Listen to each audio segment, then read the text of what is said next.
আজকে চলে গেলাম মিয়ামোর বারাসাতে, সেখান থেকে রাজকুমারী নামে একটা কেক নিলাম। না না, ইনি সেই রাজকুমারী না, আর ইনিও না, ইনি তো দাবাং বয় সাল্লু ভাই, আর আমি তো আমরা কেকটা নিয়ে সোজা চলে গেলাম সালতানাতে। সেখানে গিয়ে আমার দেখা হয়ে গেল রাজকুমারীর সাথে, তাকে উইশ করলাম আমরা।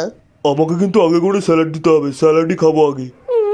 স্যালাড খাবে? এদিকে আমার পকেট গোড়ের মাঠ করে দিচ্ছ তোমরা খেয়ে। ও এখানে তো আমরা ইন্ট্রোডিউস করতে ভুলে গেছি, ইনি হলো রাজকুমারী আর পাশে বসে রয়েছে লামা বাবু, ইনি হলো রামা, হাতে বারবিকিউ। হ্যাঁ, তবে একটু কম খাবে, বুঝলে তো? ওকে।